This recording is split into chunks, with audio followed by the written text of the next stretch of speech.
I went traveling for about a year and a half, film related stuff, and it was a really good time for me because I got to really reflect on where I was at. You know, as traveling does, you know, when you're away from home and, you know, you're on the road, whatever, you get to really look at where you're at in life and reflect and all that kind of stuff. And that's what really happened, and I did that for quite a long time, so I had a lot of time to do it.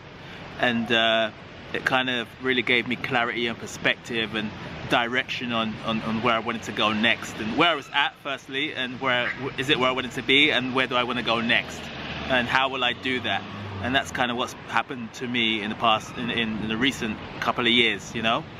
And it's been really it's put me in a really good place in terms of clarity and direction. So when you ask me how am I and stuff, I'm good. Like I'm in a good place right now. The mind's clear, and the kind of have the direction in mind I want to go with things I've been doing and where I was before, and so forth. It's really nice when you can see the pieces.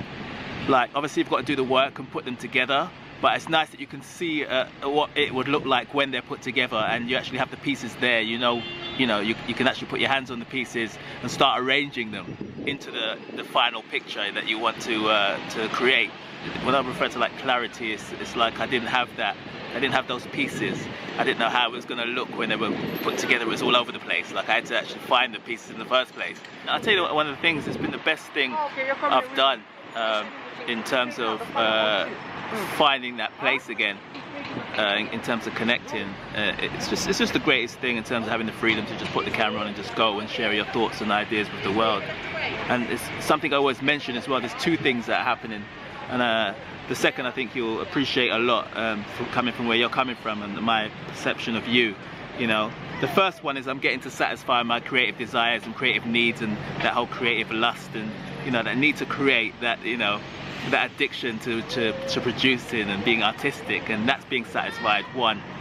Two is, you know, the one thing I talk about a lot is where, you know, if we had the privilege of pulling up a YouTube video and looking at our, you know, our great grandparents doing something like on a video, if we could go back and look at them having a meal together, if we could go back and look at them getting ready for work, or strolling along the street together, or, you know, going shopping in the market, like how much that would be worth to us if we could do that. If we could just look at them and then look at their features, listen to their voice, having a drink and having a laugh, like how precious that would be to us.